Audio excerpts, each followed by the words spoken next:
They told me the watch was missing. Dad's the one he left for me. Turns out it was pawned to fund my stepbrother's startup. Then they invited me to the grand opening, not to honor me, but to parade my father's legacy without his daughter. And they thought I wouldn't show up? Guess what I brought with me? The air back home always felt dry, like something had been left unfinished and forgotten. That summer it was worse. Dry, hot, thick with silence. I hadn't been back in almost a year, and even then, only because I felt obligated. That house, Mom's new version of it, didn't carry the same warmth it once did, and walking through the door felt like trespassing. My room wasn't mine anymore. The posters, the shelves, the quiet stack of books by the window, they were gone. In their place was a bland guest setup, beige curtains, a suitcase already there that wasn't mine. I stood in the hallway, watching how no one seemed to notice me return. Grant was already talking loud in the kitchen, charming, laughing, just loud enough to push me further out of the frame. I swallowed back the rising chill and asked, "Where's Dad's watch?" Mom looked up briefly from the potato salad. Her eyes flicked toward my stepfather, who just kept chewing. Nobody answered.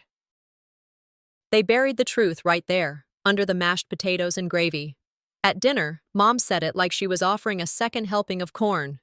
"We pawned the watch, sweetheart, for a good cause. Grant needed to secure the launch event. Investors expect a certain level of polish these days." Just like that. Grant nodded, all modesty and fake humility. It was a one-time thing, just to get the ball rolling. I didn't say anything right away. I remembered holding Dad's hand that last week, his skin like parchment, his fingers always twitching near that damn watch. "It's yours," he told me. "It'll keep you grounded. It's not just time, it's legacy." Now it was just gone. "Don't be sentimental," my stepfather chimed in, cutting his steak like nothing had happened. "It's just a watch." I stared at my plate. The meat looked too red, the mashed potatoes too smooth. Nothing about this dinner felt real. And still, Grant went on about his app, the features, the investors.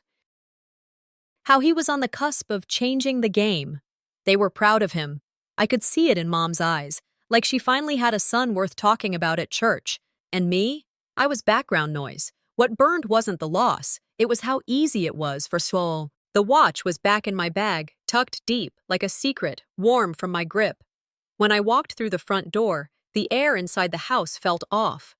I paused by the staircase, listening. Somewhere upstairs, a hairdryer buzzed, pop music played, and someone laughed too loud. I found my suitcase sitting in the hallway, not in my old room, just there. I stood there for a beat before Darla stepped out, holding a towel around her wet hair like she owned the place. She glanced at me, then the suitcase, then smiled like we were old roommates. "Oh, your mom said you'd understand. I mean, you're barely here, right?" she said, like I should be thanking her. I didn't answer. I just nodded, jaw tight. I dragged my suitcase past her and into the living room. The couch creaked under me as I unfolded it. My place in the family, demoted again, but not out loud. No one said it. They just acted like it was already decided. When they remind you you're a guest, believe them. Later that night, I couldn't sleep. The house had gone quiet, save for the soft hum of the fridge and the occasional creak of the floorboards settling. I slipped into the kitchen for a glass of water. Halfway there, I heard voices. Low, tense. Grant. She looked at me like she already knew. Did she? My mother's voice followed, light and dismissive.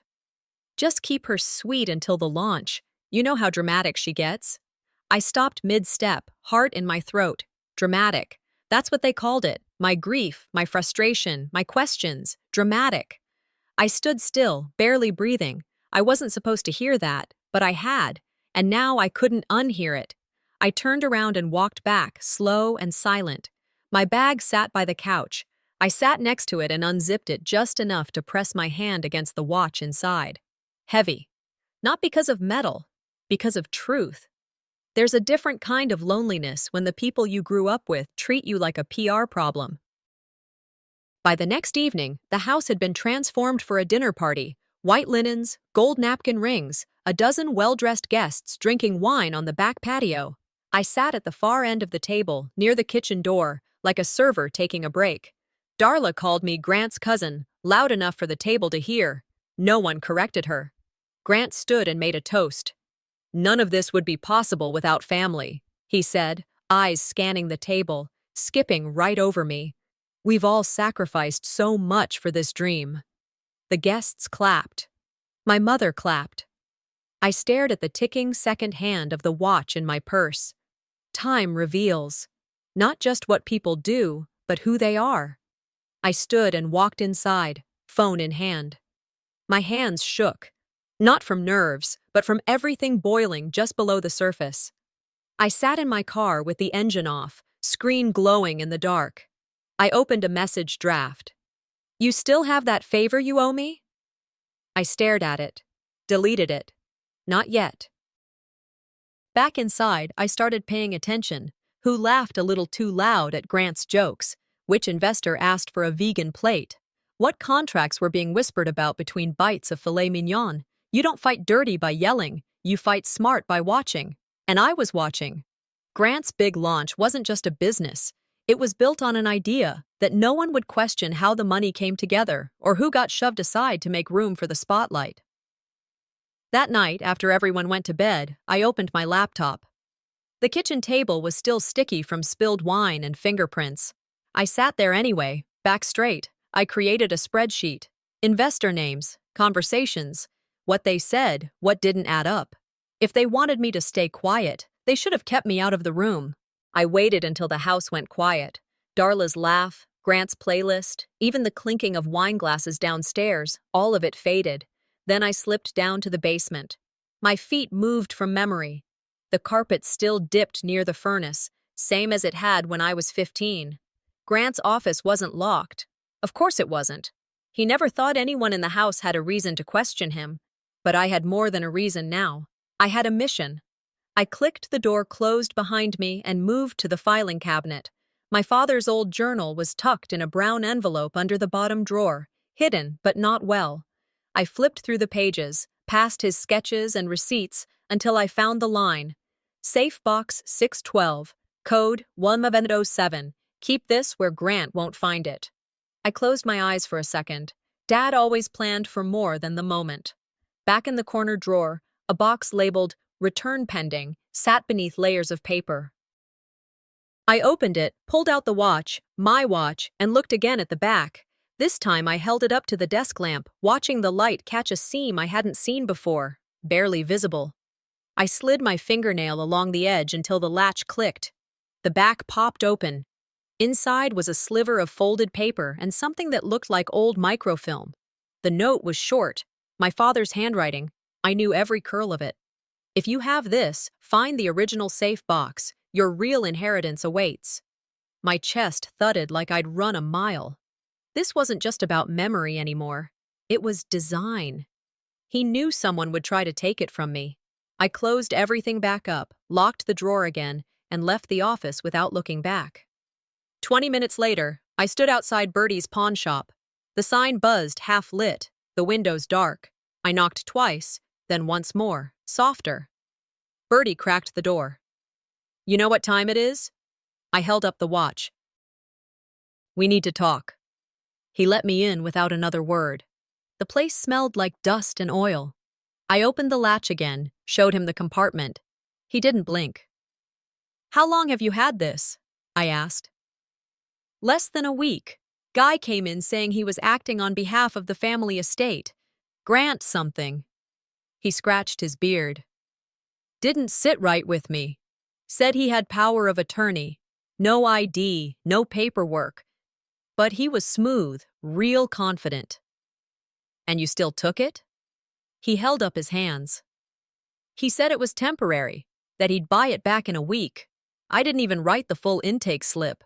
Gut told me this was something I didn't want to keep long." I stared him down. "You were right." He looked at the microfilm, then at me. "You're playing with fire. People don't hide things like this unless someone's willing to burn it all down to keep it buried." I slid the film back into my bag. Then I guess I better bring water. By the next morning, I was at Grant's office. The launch banners were everywhere. Legacy, loyalty, family. Photos lined the hallway. Our dad front and center, hand on Grant's shoulder. I wasn't in a single one. A woman in a pencil skirt and headset shuffled past me, whispering into her phone, "We'll lean hard on the family angle. That old war vet stuff?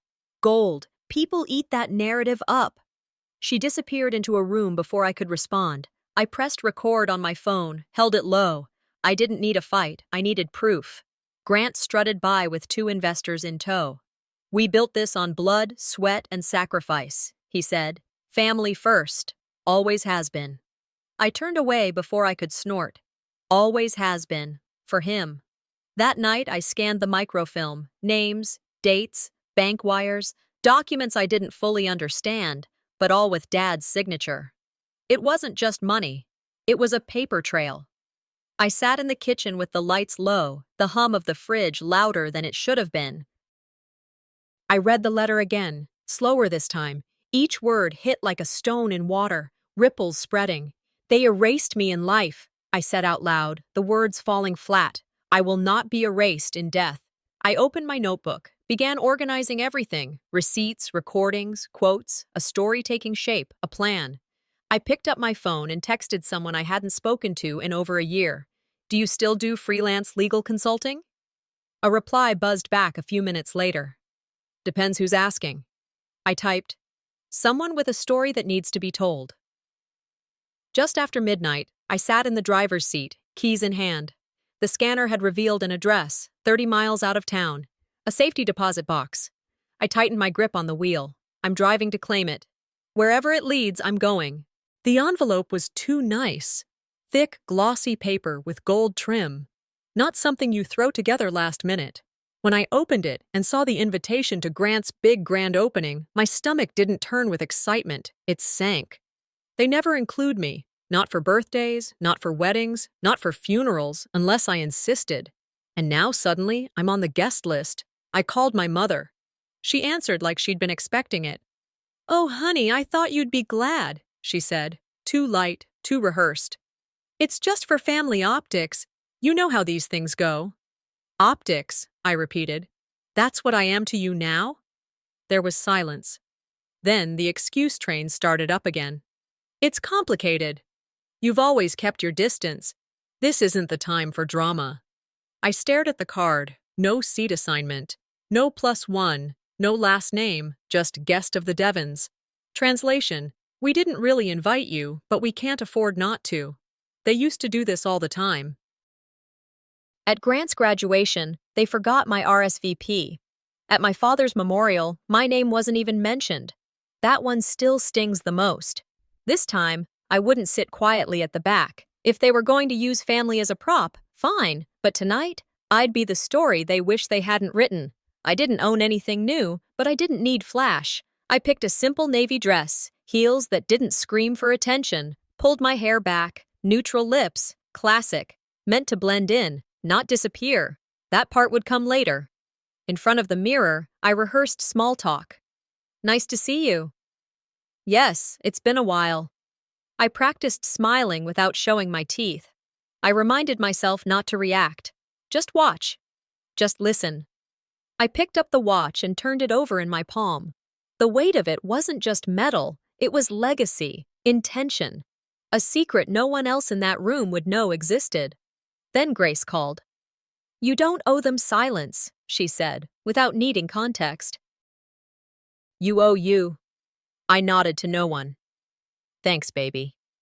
By early evening, I pulled into the venue's makeshift gravel lot. Staff buzzed around like bees, clipboards and radios, all smiles until they realized I wasn't part of the official crew. "Are you with Mrs. Devon's team?" one asked, already steering me toward the general crowd. "No," I said. "I'm family." He paused, confused, then recovered. "Right this way, ma'am." He led me around the side to general seating, folding chairs on risers, not even the first row. I watched the VIPs glide past the velvet ropes, local politicians, Grant's college buddies, people I'd never seen in a single family photo. My mother greeted me warmly in front of two women I didn't recognize. She even kissed my cheek. But as she pulled back, I saw her eyes flick toward security. A small, deliberate signal. And then she was gone. I found a seat near the middle of the public rows. From here, I could see everything, and no one saw me. My father used to say, "Don't let anyone else tell you your name's not worth a spotlight." I kept that in my chest, let it anchor me. The PR crew hovered around the stage, adjusting banners and signage. Devon Legacy Launch, it read. Photo ops were being staged. Dad's face was front and center. I was nowhere. Grant stepped out briefly to test the mic. Built from the ground up, with my father's inspiration. Not our father, just mine. I snapped pictures. Seating chart posted by the staff entrance. I found my name. No tag. Just a blank line where it should have been. A small, quiet insult dressed up in administrative oversight. I tapped my phone and whispered into the voice memo app. This whole thing's a show. Every detail scripted to erase the cracks. People clapped as Grant waved from the podium. I didn't. A woman brushed past me and muttered, "They're about to reveal the real funding source on stage." My hand went to the watch, hidden beneath my dress. My pulse picked up. They want me invisible, but tonight, I become central. By the time I pulled into the dinner venue's circular drive, the sun was dipping low, casting everything in that fake golden hue that makes even Betrayal look like a postcard. The valet barely looked at me.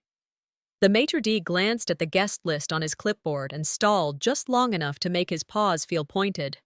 "Name again?" he asked, and I gave it. He nodded, didn't smile, and gestured toward the side entrance, not the main doors. Inside, the room was wrapped in soft jazz, dim lighting, and soft clinks of glasses. Tables were perfectly arranged, white linen, folded napkins like origami. Family portraits lined the walls, Grant and our parents smiling in black and white. But not one photo had me in it, not even one of those generic group shots where you're accidentally included. I held my father's watch in my jacket pocket. Every step across that tile floor echoed louder than the music in my ears. I was overdressed compared to some, underdressed compared to others, and unmistakably out of place. A waiter passed with a tray of drinks, white wine for everyone else, and when he got to me, "Water?" he asked, already half turning. That small, stupid moment, the glass of water, I don't know why it stung like it did. But it did. Everything here was rehearsed to remind me I didn't belong. Grant stood at the head table, wine glass in hand. Flashbulbs from some investor's assistant caught his face just right. He was built for this, polished, charming, well-rehearsed lies. "To roots and reinvention," he said, "to taking what our parents gave us and building the future on their shoulders." He pointed to a massive canvas print of Mom and Dad, to the guiding light of our family, vision, values, perseverance. He never said our father, not once. He said mine and what he taught me. Not us, not her, and certainly never Leanne. The applause broke out like a reflex. I stayed seated, hands in my lap, knuckles white. Dad used to say, "Your voice matters, even if no one's listening." But I wasn't sure I believed him anymore. Then came the seating announcements.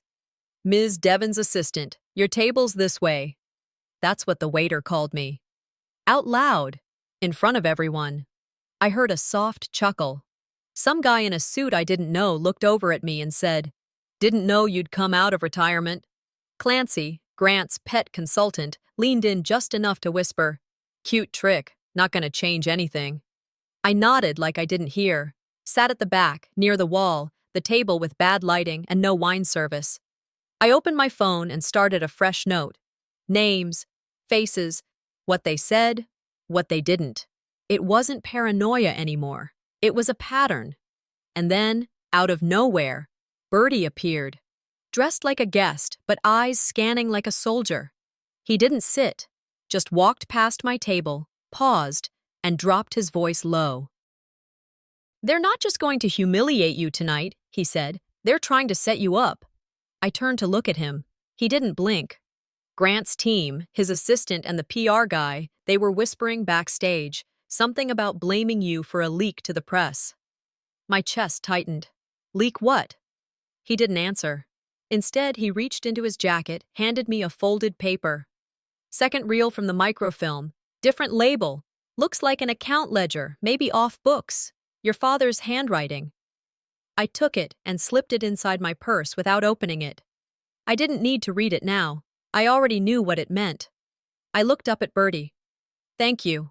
He shrugged. You're the only one who ever treated me like a person. Just be smart tonight.